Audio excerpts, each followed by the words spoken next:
कहा तो अब हमको भूखा मार डालेगा या अब हम क्या खाए। तब खुदा की आवाज मूसा पर आ पड़ी, मूसा मैंने इजरायलियों का बुड़बुड़ाना, इनका कुड़कुड़ाना सुन लिया है। इनसे कह दे कि मैं इनको खाने के लिए भोजन भी दूंगा, ऐसा भोजन जो इन्होंने कभी नहीं खाया, ऐसा भोजन दूंगा। तब दूसरे दिन सवेरे सवेरे जब इजरायली उठे तो क्या देखे, उन्होंने धरती के ऊपर बहुत सारा सफ़ेद सफ़ेद धनिये के आकार का एक भोजन गिरा हुआ है, जिसे मन्ना कहते थे, मन्ना कहते थे, गिरा हुआ है। तब मूसा ने कहा तो अब हमको भूखा मार डालेगा या अब हम क्या खाए।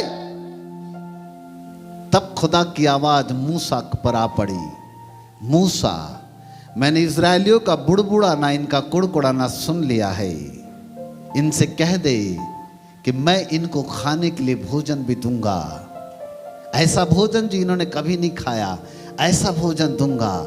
तब दूसरे दिन सवेरे सवेरे जब इजरायली उठे तो क्या देखे, उन्होंने धरती के ऊपर बहुत सारा सफ़ेद सफ़ेद धनिये के आकार का एक भोजन गिरा हुआ है, जिसे मन्ना कहते थे, मन्ना कहते थे, गिरा हुआ है। तब मूसा ने लोगों ने खाना चालू किया, खा तो क्या हुआ पता है, उसमें कीड़े लग गए। क्या लग गए?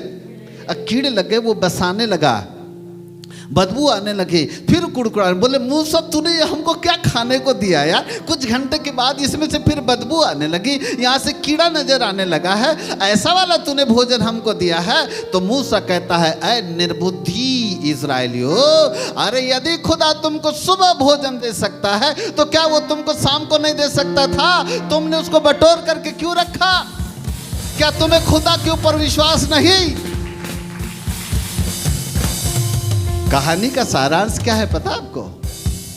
2.5 महीने तक खुदा ने कोई आवाज नहीं दी खाने के विषय में। इजरायलियों, जो तुमने 2.5 महीने तक अपना राशन पानी लेकर के आए हो तो खाओ, खाओ, ठीक है, चलो।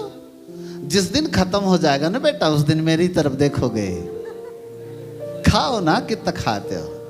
इन्होंने भी सोचे कि जल्दी से वो प्रतिज्ञा का देश आ जाएगा। 40 दिन की तो बात किया था खुदा ने, 40 दिन तक तो बोले अपने पास राशन पानी हो जाएगा, पर ये भी इतने ऐसे थे 40 दिन के लिए नहीं लाए थे, इन्होंने तो 2.5 महीने तक बटोर के रखा था। हाँ वाह वाह वाह, 2.5 महीने तक के लिए बटोर के रखा था, 40 दिन की बात नहीं थी। और 2.5 महीने तक बटोरते तक खूब खाते रहे, खूब खाते रहे। जिस दिन खत्म हो गया उस दिन समझ में आ गए कि बोले अब किधर जाए, बियाबान जंगल में तो अब कुछ मिलने वाला नहीं है। तब खुदा की ओर देखने लगे। खुदा कहता है, इजराइलियों, जब तक तुम्हारे अंदर शक्ति थी कि हम अपने में से खाएंगे, तब तक मैंने तुम्हारे लिए कोई मार्ग नहीं निकाला। पर जिस दिन तुम्हारी शक्ति समाप्त हो गई, तुम्हारी क्षमता खत्म हो गई, उस दिन मैं तुम्हारे लिए रास्ता निकालने वाला परमेश्वर हूं।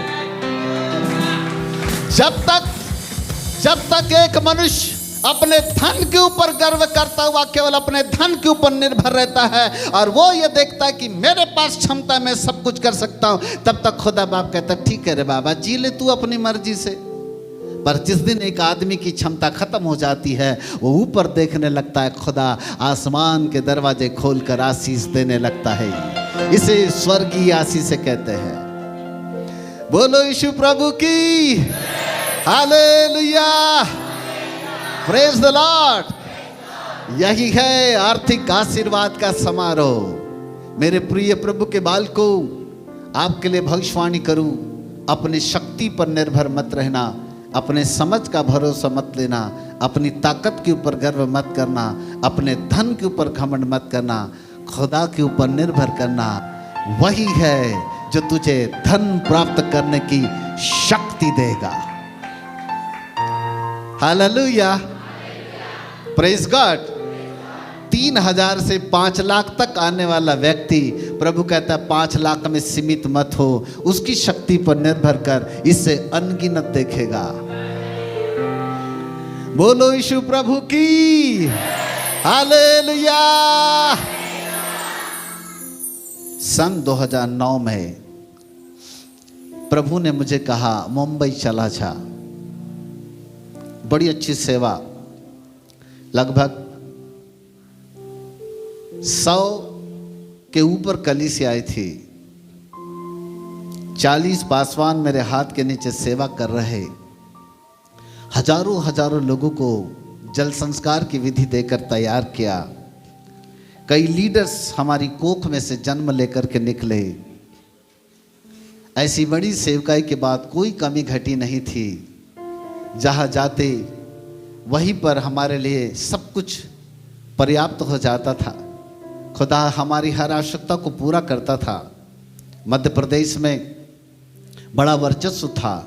पूरे भारत का भ्रमण करके बड़े प्रचारक के रूप में थे। स्टेज के ऊपर जाकर हीलिंग्स मीटिंग से लेकर के ओपन मीटिंग से लेकर के टीचिंग सेमिनार से लेके जहाँ खुदा ने इस्तेमाल किया वहाँ प्रभु के तरीके से इस्तेमाल होते रहे। सन 2009 में प्रभु ने कहा अपनी सेवकाई को छोड़कर मुंबई चला जा।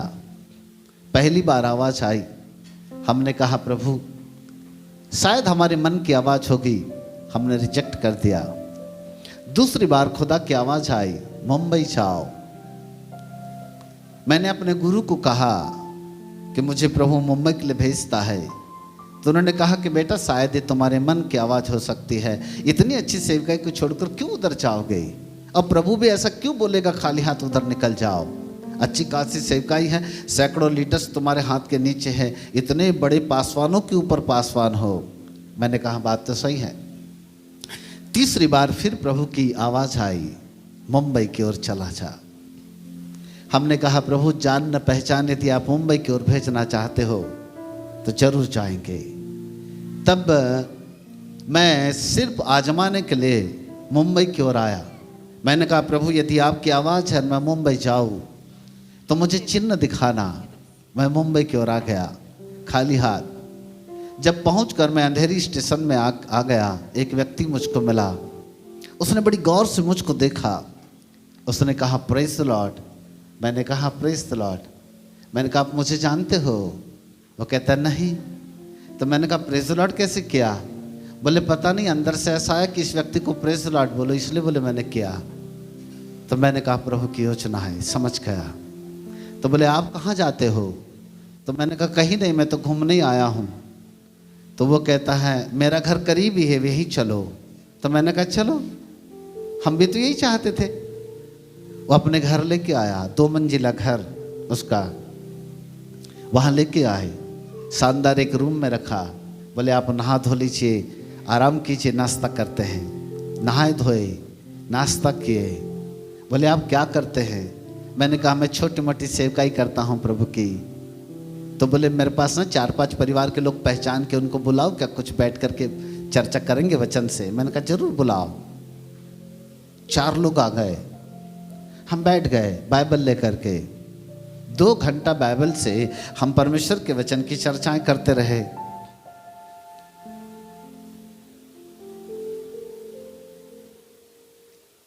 सुनने के बाद वो लोग क्या कहते मालूम? सर हम दुआ कर रहे थे कि हमारे लिए कोई एक ऐसा हिंदी भाषा वाला व्यक्ति भेजो जो हमको सही दिशा निर्देश दे।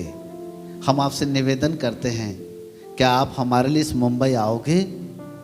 तब मैंने ऊपर देखा, प्रभु ये तेरी ही योजना है। मैंने कहा यदि आप कहते हो तो जरूर आएंगे। हमने क्यों बताया, हम खुदा ने हमको बोला है। हमने कहा यदि आप कहते तो जरूर आएंगे। तो बोले आप चिंता मत कीजिए, कमरा किराया से लेके जो भी लगेगा हम पूरा करेंगे। मैंने कहा ठीक है। उन्होंने ठीक दूसरे महीने में, जून महीने में हमारे लिए एक कमरे का इंतजाम किया। उन्होंने उसका एडवांस खुद ही दिया, किराया भी खुद दिया, सब कुछ दिया। मैं खाली हाथ 2 जोड़ी कपड़ा लेकर मुंबई आ गया। छोटा सा कमरा था 8 बाय 10 का। उस कमरे में हम निवास किए। छोटा सा बाथरूम था। इतना बड़ा शानदार मध्य प्रदेश का घर छोड़कर हम छोटे से रूप में पहली बार एडजस्ट करते हुए रह रहे थे। मेरी पत्नी कहती थी नहाते भी नहीं बनता, इधर ऐसा हाथ करो तो इधर लगता है, तो इधर भी लगता है, कैसे वाले रूम में लेके आओ, मतलब शांति से रहो। तो खुदा देखो कैसे रास्ता निकालता है। हम ऊपर देखते रहे। एक भाई ने हमको मिट्टी तेल का एक स्टोव ला करके दिया, वो पंप मारते थे ऐसा वाला। हाँ, अच्छा खासा वहाँ पर हमारा गैस चूल्हा था, हमने चेलों को दान में बांट दिया। यहाँ पर हम पंप मार रहे थे, मिट्टी तेल वाला, हवा वाला। मारे तो फिर धक से जलता था वो, फिर बड़े मुश्किल से कब वहाँ खाना बनाने लगे। ठीक है। एक व्यक्ति ने देखा कि बोले इनके पास स्टोव है। तब वो व्यक्ति मेरे पास आके कहता है सर मेरे पास ना एक गैस का हंडा है पर चूल्हा नहीं है। मैंने कहा कोई बात नहीं, तो हंडा ला के दे दे। उसने हंडा ला के दिया। एक भाई दूसरा आया, कहते साहब मेरी ना दुकान है, उस दुकान में ना पुराना एक पड़ा हुआ है, बोले कोई गैस चूल्हा रखा हुआ है, लाके दूँ क्या? मैंने कहा लाके दे दे। उसने गैस चूल्हा लाके दिया।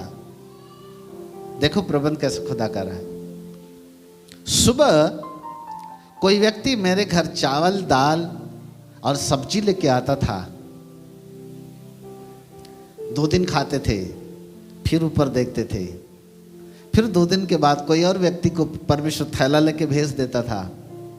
मैं कभी भूखा नहीं रहा, मुंबई में कभी भूखा नहीं रहा, खाली हाथ आया था। कोई न कोई व्यक्ति मेरे घर राशन दाल चावल सब्जी लेके आता ही रहा, आते ही रहा। एक और व्यक्ति आया, उसने देखा कि हम नीचे सोते हैं, उसके अपने घर गया। उसके घर में एक दीवान पलंग रखा था, उसने अपने घर से पलंग उठा के लाया, उसने पलंग डाल दिया। मैंने कहा क्या है ये? बोले सर ये पलंग है। मैंने कहा क्यों? बोले आप नीचे सो रहे, अच्छा लगता, हमने बोले आपके लिए लाए हैं। मैंने कहा अच्छा। वो पलंग ला के डाल के चला गया। हमने कहा नीचे से ऊपर लाया प्रभु। समझ रहे आप बात? फिर उसके बाद एक और व्यक्ति मेरे घर आया, उसने कहा यार छोटा सा कमरा, ये कमरा बहुत छोटा लग रहा है, ये रहते कैसे कैसे? बोले थोड़ा बड़ा कमरे में रखा जाए इनको। तो कहता सर आप ये छोटे कमरे में रहते कैसे हैं? तो मैंने कहा कोई बात नहीं, खुदा ने लाया है। बोले हम आपके लिए बड़ा कमरा देखे क्या? तो मैंने कहा देख लो रहा। उन्होंने बड़ा कमरा देखा और उस बड़े कमरे का किराया खुद दे रहे थे। चलती रही, ऐसा चलता रहा। तत्पश्चात परमेश्वर ने सेवकाई को आशीष देना चालू किया। छोटे कमरे से बड़ा, बड़े से फिर बड़ा, बड़े से फिर बड़ा, ऐसा करते करते करते करते आज 2 BHK के रूम में रहते हैं। कभी मेरे घर आओगे तो आपको लगेगा नहीं कि वहाँ सामान कहाँ का है, सब यहीं का है। मैंने कोई सामान नहीं खरीदा, कोई न कोई मेरे घर आता रहा, सामान ला के देता रहा, कहीं न कहीं से परमेश्वर प्रबंध करते रहा। तब मैंने सीखा जब खुदा बुलाता है और जब परमेश्वर के ऊपर हम निर्भर हो जाते हैं, परमेश्वर स्वर्ग को खोलकर हमारे लिए आशीष के दरवाजे तैयार करता है। मेरे प्रिय प्रभु के बालकों, परमेश्वर धन नहीं देता, धन प्राप्त करने की शक्ति देता है, शक्ति देता है। थोड़ा मोड़ा धन मांग भी लोगे तो किस काम का? कुछ दिन के बाद खत्म हो जाएगा। खुदा कहता धन मत मांगो, धन प्राप्त करने की शक्ति मांगो। अपार शक्ति वो देगा धन प्राप्त करने के लिए, क्योंकि वो परमेश्वर छोटी मोटी आशीष देने के लिए नहीं, बहुत आयत की आशीष देने के लिए आया हुआ है। बोलो यीशु प्रभु की हालेलुया। हम अपने बुद्धि और अपने ज्ञान और अपनी समझ और अपनी योजना के बल पर नहीं, खुदा की योजना के बल के ऊपर जिस दिन हम स्थिर हो जाते हैं, जिस दिन हम उस पर निर्भर हो जाते हैं, उस दिन हमारा परमेश्वर हमारे लिए रास्ते खोलना चालू कर देता। Hallelujah, praise the Lord. जब मूसा मिस्र देश में 40 साल रहा, मिस्र का राजकुमार बनकर 40 साल राजकुमार बनकर रहा। आगे पीछे नौकर चला करते थे। फिरौन की गद्दी पर बैठने वाला व्यक्ति था मूसा। जहां पर फिरौन के बाद वो राजकुमार, मतलब वो फिरौन की गद्दी का वो फिरौन बन जाता, वो राजा बन जाता, मिस्र देश का राजा बन जाता। वो राजकुमार बनकर जीवन जीने वाला व्यक्ति 40 साल ठाट बाट के साथ चलते रहा, मिस्र देश का खाना खाते रहा। मिस्र देश के लिए उसके लिए कोई बात कठिन नहीं थी, जो वो कहता उसकी आज्ञा का पालन किया जाता था, क्योंकि मूसा मिस्र देश का राजकुमार था। 40 साल राजकुमार बन के रहा। तब खुदा ने देखा, मूसा तू मिस्र देश के धन के ऊपर घमंड करता है, मुझे ये नहीं चाहिए। तेरे पास दर्शन तो है मूसा कि तू इस्राएलियों को बाहर निकालेगा, लेकिन तेरे अंदर का जो मैं है वो टूट नहीं पाया है, इसलिए तुझे मिस्र देश के धन के ऊपर निर्भर नहीं, तुझे मुझ पर निर्भर होना चाहिए। तब खुदा ने ऐसी योजना बनाई कि मूसा को मिस्र देश से भागना पड़ा। फिरौन के डर से मूसा मिस्र देश से भाग करके जंगल भाग करके आ गया, इस बात से कि कहीं राजा फिरौन मुझको मृत्यु दंड ना दे दे, क्योंकि उसने एक मिस्री व्यक्ति को मारकर समुद्र के रेत के अंदर छिपा दिया था। तो ये बात खुल गई। अब मूसा को लगा कि फिरौन राजा मुझको मार डालेगा, मिस्र देश से उसको भागना पड़ा, जंगल में चला गया, मिद्यान देश में चला गया। मिद्यान देश में जाकर के वहाँ ये कुएं पर जाकर के पानी पिया। वहाँ पर जो कन्या थी उसने अपने पिता को बता दी। अब पिताजी कहते जरा उस व्यक्ति को घर भी लेकर के आ जाओ। जब घर में आया तो मिद्यान देश का इत्रो नामक व्यक्ति कहता है, मूसा क्या तू मेरे घर में भेड़ बकरी चराएगा?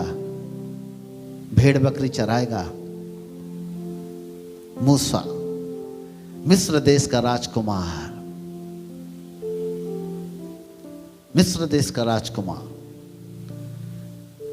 भेड़ बकरी क्या होती है नहीं मालूम, उसको चराते कैसे नहीं मालूम, सीना ठोक कर चलने वाला व्यक्ति,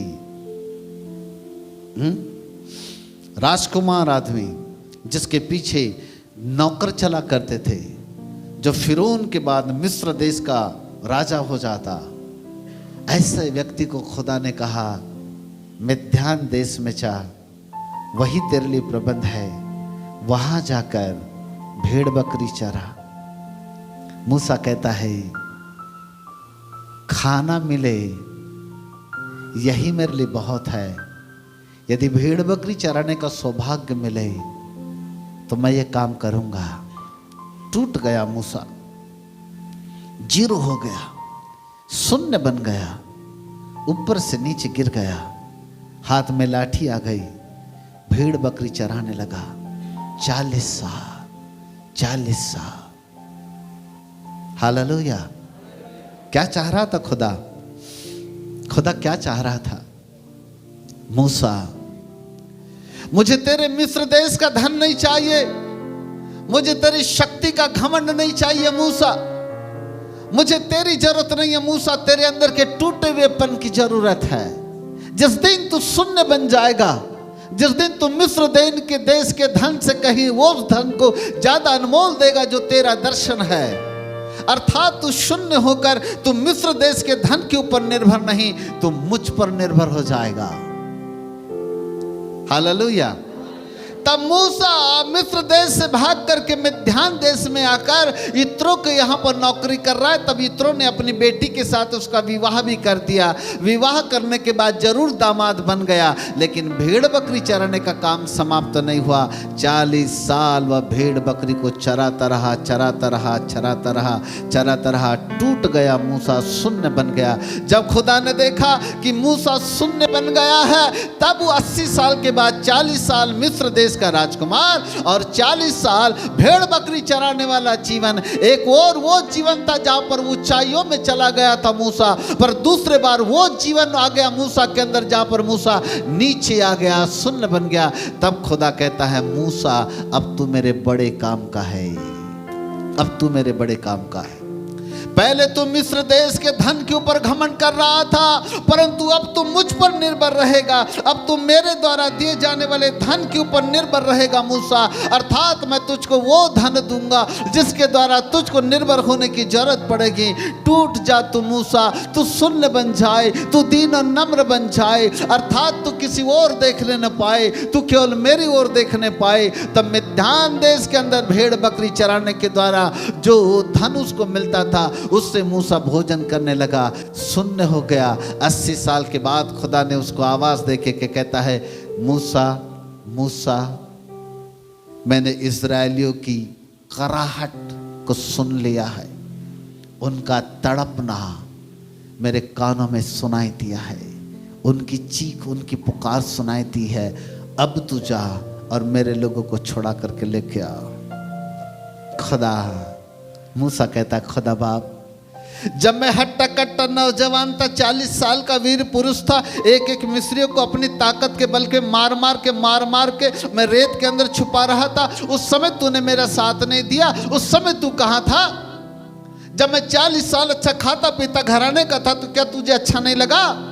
वहां पर तो मैं हट्टा कट्टा अच्छा ताकतवर था। अब तो 80 साल का बूढ़ापा आ गया है, मेरे अंदर मैं बूढ़ा हो गया हूँ, मेरी भौहों की बाल भी पकने लगी है, हाथ में लाठी आ गई है। अब ऐसे कमजोर व्यक्ति को कहता है जा और छुड़ा के ला, मुझे तो फिरौन देखेगा वैसी गोली मार देगा। अब तो बोले मेरे जाने के लायक ही नहीं हूं। फालतू की बात। खुदा कहता है मूसा तुझे नहीं मालूम, मैं तेरे अंदर की मैं को टूटता हुआ देखना चाह रहा था, मैं तेरे स्वाभिमान को टूटता हुआ देखना चाह रहा था, मैं तेरे घमंड को नीचे देखता हुआ देखना चाह रहा था। अब मूसा तू उस समय जब 40 साल का हट्टा कट्टा था, तू अपनी शक्ति पर भरोसा करता था, तू अपनी ताकत के बल पर भरोसा कर रहा था, तू मिस्र देश के धन पर भरोसा कर रहा था। परंतु अब मैं तुझे अपने पर भरोसा करना सिखाऊंगा। अब तू अपनी ताकत के ऊपर निर्भर नहीं, मुझ पर निर्भर रहना सीख मूसा। और तू अब मिस्र देश में जा, तेरे द्वारा अब मैं अद्भुत काम करूंगा। बोलो यीशु प्रभु की हालेलुया, हालेलुया। मूसा कई बहाने करता है, पर लास्ट में खुदा की बात मान लेता है और कहता खुदा बाप अब मैं चाहूंगा।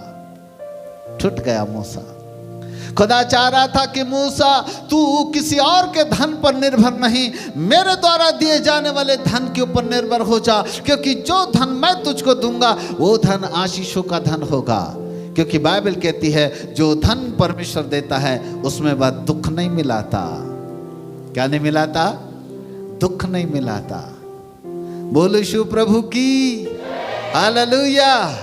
मेरे प्रिय प्रभु के बाल को, आज हम सब लोग यहाँ पर इसलिए इकट्ठा है कि आज हम आर्थिक रूप से आशीर्वाद को पाएं। कैसे आशीष मिलेगी हमको? परंतु बाइबल का परमेश्वर आपके लिए भविष्यवाणी स्वरूप कहने जा रहा है कि जो कुछ आपके पास में है उसको शून्य समझो, उसके लिए शून्य हो जाओ, उसके लिए टूट जाओ। उस धन के ऊपर घमंड मत करो, जो कुछ खुदा के ऊपर देखना चालू करो। जिस दिन तुम खुदा के ऊपर निर्भर रहना चालू कर दोगे, ये सन 2021 का आर्थिक आशीर्वाद स्वर्ग खोलकर आपके लिए आएगा। क्योंकि परमेश्वर आपको धन नहीं, धन प्राप्त करने की शक्ति देगा आपके हाथों में।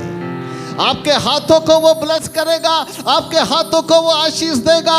जहां कहीं आप हाथ डालोगे वहां पर आपके काम सफल होना चालू हो जाएंगे। क्योंकि परमेश्वर धन नहीं, धन प्राप्त करने की शक्ति देता है। हालेलुया। बोलो यीशु प्रभु की। वाह।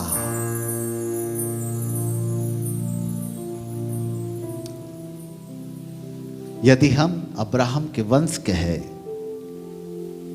यदि हम मसीह के हैं, तो हम अब्राहम के वंश के हैं और उसके वारिसदार भी है।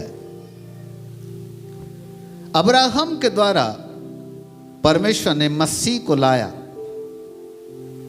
उसके वंश को लाया, वो वंश मसीह है। और उसके द्वारा जब हम मसीह के हैं, तो हम मसीह में होने के नाते जो प्रतिज्ञाएं, जो आशाएं, जो आशीष में प्रतिज्ञाएं खुदा ने अब्राहम के साथ बांधी, वो हम पर लागू होती है। अर्थात सबसे पहले मसीह पर लागू होती है। किस पर लागू होती है? मसीह पर लागू होती है, तब जाकर के हम पर लागू होती है। और जब पुत्र के रूप में मसीह धरती पर आया, 3 साल उसने सेवकाई में अपना समय बिताया। इन 3 सालों के दरमियान हर दिन वो रोटी और मछली के ऊपर आश्चर्य कर्म करता नहीं रहा, और ये नहीं करता रहा कि खुदा आशीष दे और रोटी और मछलियां चमत्कार में बदल जाए और लोग खाते रहे। वो केवल और केवल आश्चर्य कर्मों पर आधारित नहीं रहा, निर्भर नहीं रहा, परंतु वो परमेश्वर की ओर देखता हुआ निर्भर रहा, वहां देखता रहा। 3 साल के दरमियान उसे खाने की कोई कमी नहीं हुई। उसके पास सर्वप्रथम 12 प्रेरित के रूप में आए, उसके बाद 70 चेले नियुक्त हुए, उसके बाद 120 चेले नियुक्त हो गए। परंतु जब वो गलील से उठाया जाने वाला था तो 500 चेले वहां पर थे। इसका मतलब था कि प्रतिदिन 70 से लेके 500 चेलों की भीड़ यीशु मसीह के साथ रहा करती थी। इतनी चेलों की भीड़ यीशु मसीह के साथ होती थी और इतनी बड़ी भीड़ को भोजन खिलाने के लिए यीशु मसीह के पास पर्याप्त धन था। हेलो हेलो हेलो हेलो, यीशु मसीह के पास पर्याप्त धन था इतनी बड़ी भीड़ को भोजन खिलाने के लिए। उसके पास कोई कमी घटी नहीं थी। प्रतिदिन चेले भोजन खाते थे। यूहन्ना रचित सुसमाचार 4 अध्याय उसके 8 पद को यदि हम पढ़ें तो बाइबल वहां पर हमको ऐसा कहती है। यूहन्ना 4:8 जरा पढ़ के देखिए तो।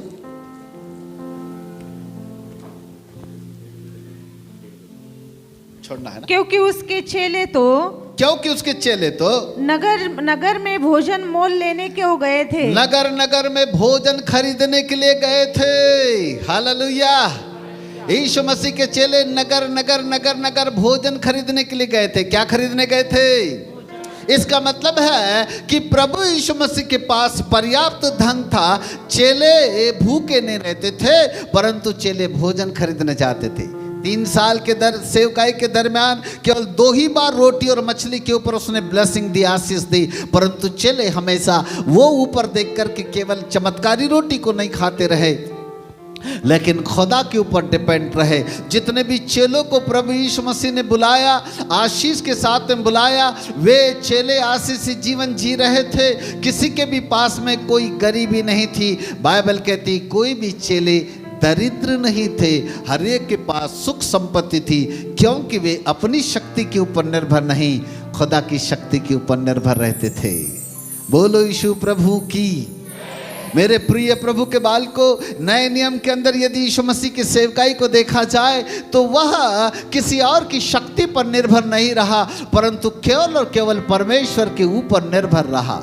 जब खुदा ने एलिया को कहा करीत नामक नाले में जा और वहां पर जाकर के मैंने तेरा प्रबंध किया है, वहां पर एक कौवा तुझे मांस ला करके देगा, तो एलिया किसी व्यक्ति के ऊपर निर्भर नहीं रहा, परंतु 40 दिन केवल खुदा के ऊपर निर्भर रहा। खुदा उसको पालन पोषण करता रहा।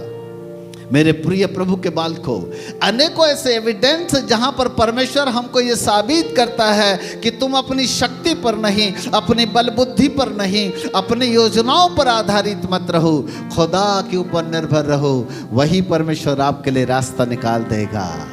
बोलो यीशु प्रभु की। हालेलुया। जब ज्योतिषी लोग 3 ज्योतिषी लोग सोनामुर और लोबान को लेकर के, थैलियों को लेकर के जब बालक यीशु से मिलने के लिए गए, उनका ये मानना था कि जगत के उद्धारकर्ता का जन्म हो चुका है और वे जगत के उद्धारकर्ता को दंडवत करने के लिए गए। एक ने सोना की थैली ले लिया, एक थैले ने मूर लिया था गंधरस, और दूसरे ने लिया था लोबान। और ये ज्योतिषी लोग आकर के बालक यीशु को दंडवत करने के लिए आए। और बाइबल ऐसा कहती है जब यीशु को वह दंडवत करने के लिए आए तो मत्ती रचित सुसमाचार उसका 2 अध्याय और उसके 11 पद को यदि हम पढ़ें तो वहां पर बाइबल ऐसा कहती है। जरा पढ़िए तो सब लोग बाइबल निकालें। मत्ती 2:11। सेनाओं का यहोवा यो कहता है। मत्ती 2:11। मत्ती रचित सुसमाचार 2 अध्याय 11। ज्योतिषी लोग जब यीशु मसीह से मिलने के लिए आए। हाँ, यस जल्दी। और बंदी होकर बेबीलोन जाने के समय 2:11। मत्ती 2:11। उन्होंने उस घर में पहुंचकर उस बालक को उसकी माता मरियम के साथ देखा और मुंह के बल गिरकर बालक को प्रणाम किया और अपना अपना थैला खोलकर उसको सोना और लोबान और गंधरस की भेंट चढ़ाई। जोरदार ताली प्रभु के लिए। हालेलुया। हम अपने संदेश के समापन की ओर है। बालक यीशु का जब जन्म हुआ, चूंकि बाइबल कहती वो अब्राहम के वंश का है। हेलो, वो अब्राहम के वंश का है। अर्थात जो यदि परमेश्वर ने अब्राहम को इतना संपन्न बनाया तो यीशु गरीब कैसे हो सकता है? यीशु बहुत ही संपन्न था। बाइबल कहती जब ये ज्योतिषी लोग यीशु को दंडवत करने के लिए गए तो 2:11 में वहां पर ऐसा लिखा है कि जब उन्होंने देखा तो क्या देखा? बालक यीशु को उसके घर में देखा। कहां देखा लिखा है? देखो वहां पर लिखा घर में देखा। अब बाइबल देखिए, वहां लिखा घर में देखा। उन्होंने उसको उस घर में पहुंचकर, उन्होंने उसको उस घर में पहुंचकर, सब लोग बोले घर में, जोर से बोलो घर में। मेरे मसीही संप्रदाय के लोगों ने साबित कर दिया कि यीशु मसीह के पास घर नहीं था। ये साबित कर दिया यीशु मसीह बड़ा गरीब था। उसके पास रात और दिन पहनने के लिए एक ही जोड़ी कपड़ा हुआ करता था। चेले भी बड़े गरीब थे, उसके पास भी कपड़े नहीं होते थे। वो एक ही जोड़ा कपड़ा पहनते थे, नहाते नहीं थे, पता नहीं क्या क्या क्या, पता नहीं कहीं पर भी भूंजी मछली खाकर अपनी ज़िंदगी गुजार लेते थे। ऐसा यीशु मसीह का जीवन नहीं था, क्योंकि वो अब्राहम के वंश का था। यदि खुदा ने अब्राहम को आशीष दी, यीशु को ब्लेस किया, यीशु मसीह के पास बड़े घर थे, बड़े घर थे, संपन्न था। कई बार रोज वो चमत्कार करके रोटी नहीं खाता था, पर बाइबल कहती है उसके चेले भोजन खरीदने के लिए बाजार में जाते थे, रोटी खरीद के लाया करते थे। यूहन्ना के चेलों को जलसी हो गई, एक बार जलन हो गई। वो शिकायत करने के लिए यीशु मसीह के पास आए और कहते हैं गुरुजी, आपके चेले न रोज डकार आते तक खाते हैं, परंतु हमारा गुरु तो हमको उपवास करने की शिक्षा देता है। जलसी हो गई उनको। तब यीशु मसीह ने कहा जब तक दूल्हा साथ में है बारातियों को उपवास करने की जरूरत नहीं। हालेलुया। शानदार भोजन किया करते थे, शानदार जीवन जीता था यीशु मसीह, शानदार कपड़े पहनता था, ऐसे कपड़े पहनता था जिसमें सिलाई नहीं लगती थी, बिन सियन का कपड़ा था, इतना उत्तम क्वालिटी का कपड़ा था कि मरने से पहले उसके कपड़े को चिट्ठी डाल करके बांटा गया। हालेलुया। वो राजाओं का सा चला। राजा हेरोदेस जब उसको देख करके कहता है क्या तू यहूदियों का राजा है? तो कहता हाँ मैं हूं ना, तू तो खुद ही कहता है, देख ना तो मैं तो राजा के समान ही दिखता हूं, गरीब दिखता हूं क्या? और राजाओं के समान चला। संपन्नता की आशीष। कौन सी आशीष? हालेलुया। बोलो यीशु प्रभु की। जरा एक और पद पढ़ो, बोलो मरकुस रचित सुसमाचार 2 अध्याय उसका पहला पद, मरकुस 2 उसका 1। हाँ। कई दिनों के बाद वह फिर कफरनहूम में आया और सुना गया कि वह घर में है, वह जंगल में है। कहाँ है? जोर से बोलो, कहाँ है? अब की बार बोलना मत यीशु मसीह के पास घर नहीं थे। शाम हो जाएगी मैं आपको घर गिनाते रह जाऊंगा यहाँ। हाँ, अभी मुझे छोड़ना पड़ेगा क्योंकि आपके भी भूख का समय हो रहा है ना। इतने घर थे यीशु मसीह के पास, बड़े घर थे, संपन्न था यीशु मसीह। जानते क्यों? क्योंकि अब्राहम के वंश का था। जो आशीष, जो प्रतिज्ञा, जो वाचा खुदा ने अब्राहम के साथ बांधा, वो वाचा यीशु मसीह पर आकर के साबित होती है। और यीशु मसीह संपन्न था, इसलिए वो वाचा हम पर आकर के लागू होती है। क्योंकि अब्राहम को जो खुदा ने आशीष दी, वो आशीष यीशु मसीह के पास आई, और हम मसीह में होने के नाते उस आशीषों को पाने के लिए वारिसदार है। हालेलुया। अर्थात अपने प्रभु यहोवा परमेश्वर को स्मरण रखना, क्योंकि वही है जो तुझे धन प्राप्त करने की शक्ति देता है। क्योंकि उसने अपने पूर्वज अब्राहम के साथ वाचा बांधी थी, और जो वाचा उसने अब्राहम के साथ बांधी, वो वाचा मसीह में आके पूरी होती है, और वो वाचा हम पर लागू होती है। मेरे प्रिय प्रभु के बाल को विश्वास करें। व्यवस्था विवरण 8 का 18 पद भविष्यवाणी स्वरूप हमारे लिए है। आज सन 2021 में ये घोषणा करके कहे, हे प्रभु तू मुझे धन नहीं देगा लेकिन धन प्राप्त करने की शक्ति देगा। वो परमेश्वर जिस दिन आप अपने धन के ऊपर भरोसा न करते हुए खुदा के ऊपर निर्भर रहना चालू कर दोगे, हर कदम कदम के ऊपर खुदा को प्रथम स्थान दोगे, परमेश्वर वहीं से आपके लिए मार्ग निकालेगा। स्वर्गीय आशीष देने वाला परमेश्वर मसीह यीशु में होकर नए नियम के लोगों को भी ब्लेस करेगा। ये आशीष आपके लिए है, आपके वंश के लिए होगी, आपके परिवार के लिए होगी, आपके जीवन के हर क्षेत्र के लिए आशीष होगी।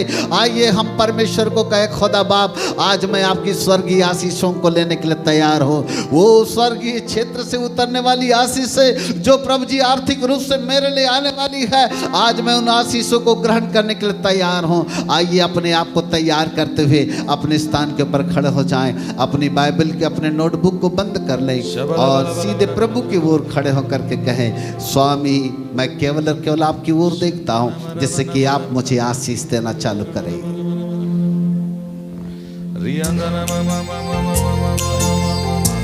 अपने आंखों को बंद करके उस खुदा की ओर अपने हृदय को लगाए। हाँ प्रभु तू ही मुझे शक्ति देगा क्योंकि मैं इब्राहिम के वंश का हूँ।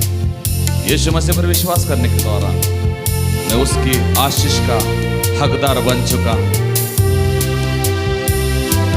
आज पर हर एक नकारात्मक विचार को यीशु के नाम से हम इस हॉल से हटाते हैं। प्रभु विश्वास के बोल बोलिए, हाँ प्रभु मुझे आशीष देगा, वो मुझे शक्ति देगा कि मैं उस आशीष को प्राप्त कर सकूं। जब मैंने सोचा ये असंभव है, तब प्रभु यीशु ने मुझसे कहा। जब मैंने सोचा ये असंभव है, तब प्रभु यीशु ने मुझसे कहा। असंभव को संभव करने वाला यीशु मैं तेरे साथ हूँ। असंभव को संभव करने वाला यीशु मैं तेरे साथ हूँ। बोलो प्रभु का आनंद, प्रभु का आनंद है मेरी ताकत, संसार में यीशु है मेरी ताकत। प्रभु का आनंद है मेरी ताकत, संसार में यीशु है मेरी ताकत। वो मेरा आनंद हर एक दिन में, वो मेरा सहारा है। वो मेरा आनंद हर एक दिन में, वो मेरा सहारा है।